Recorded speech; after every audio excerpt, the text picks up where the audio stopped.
Peggy 18.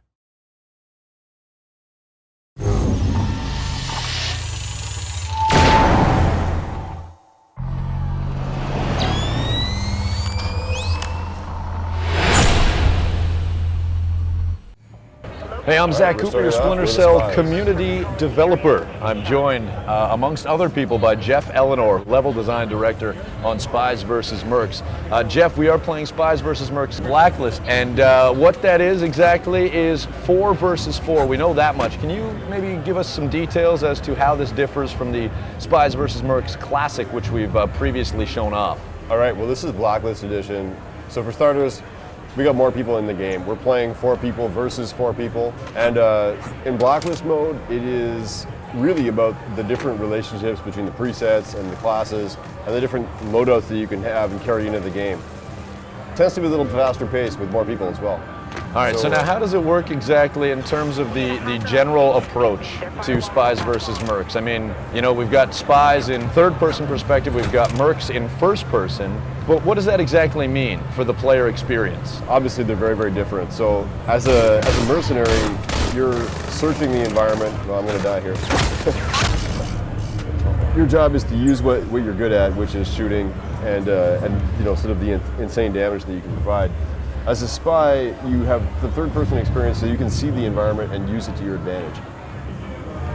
Now we're looking at your screen right now. You're in the respawn screen. As you can see, you're about to come back to life.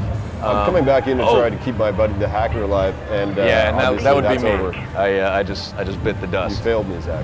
So, what is your preset loadout? Who have you chosen, and what's that all about? Right now, I'm playing as the Predator, which means I have the ability to temporarily cloak and become invisible, which is useful because I want these guys to not see me as I move way over here.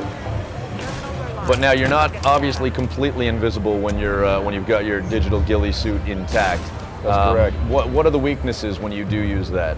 Well, the digital ghillie suit lets me become largely invisible for a short period of time, and also if enemies have the disruptor power or anything that affects my electrical abilities at all, they'll be able to make me visible.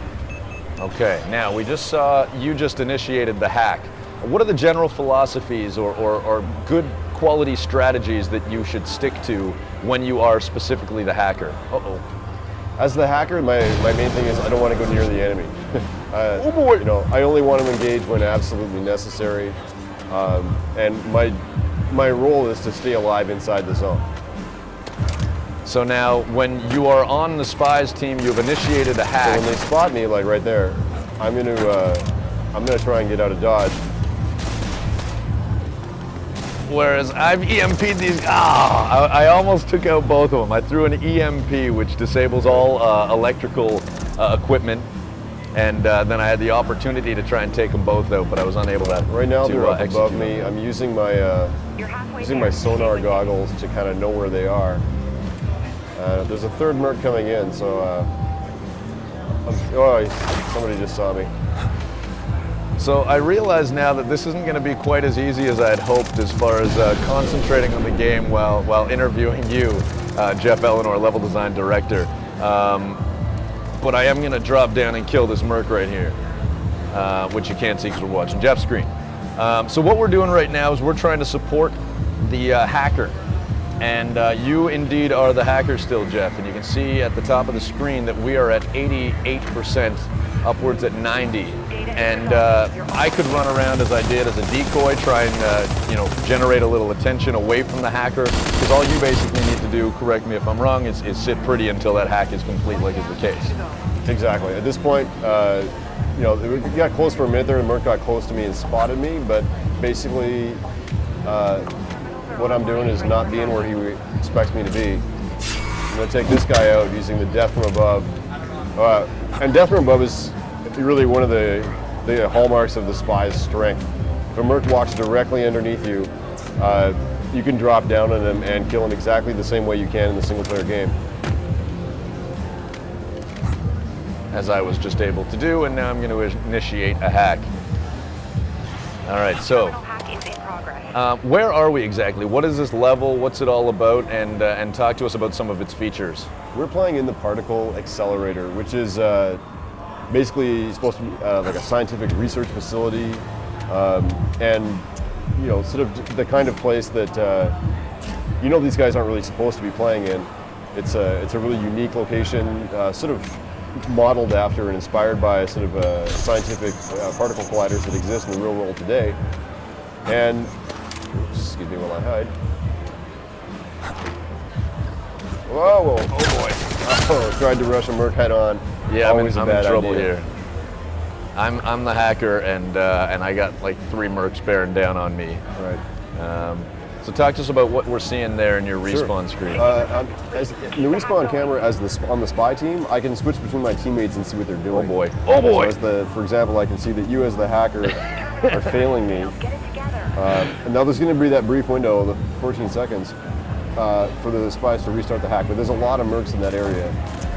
And it is worth noting that that's basically the exact same amount of time to respawn. So now that you can see directly affects the kind of core philosophies in terms of Spies versus Mercs, where I'm gonna try and move around these guys. It's not stealth advantage. It's not necessarily about getting kills.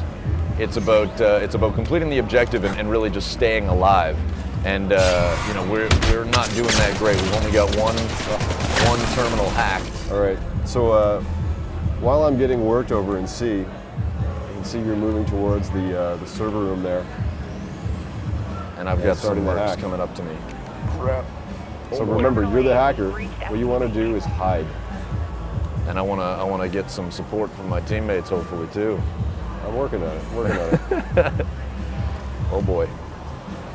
Particle Accelerator has all these great routes for the spy up in high areas of the map.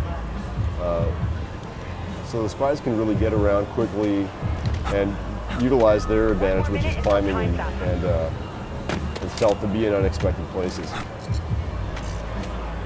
can see they might be close to you there. Okay. One of them's figured out where I am. Yeah, I'm seeing this with the silhouettes. Thankfully, as the hacker, they're going away from my situation. I'm gonna tag these guys. I got taken out by a proxy mine. So you're doing great. 30 seconds. You've got 30 seconds. They're bearing down. I'm running out of options. Oh, that's not at all what I wanted to do. Remember, you can climb up high on top of things, be in unexpected places. Okay. 10 seconds left. And we're at 75%. Now remember, the clock is going to get extended. Holding extraction until the hack resolves. Okay, I don't see where these Mercs are. Oh, there's one right behind me. I'm trying to be as distracting as possible right now. Okay, we're all in the same spot. This is good. We're at 99%. Boom. That's round 1. All right, so we'll delve into how the gameplay changes in first-person perspective when we take on the role of the Mercs in part 2 of this Spies vs. Mercs Blacklist feature Absolutely. from San Diego Comic-Con.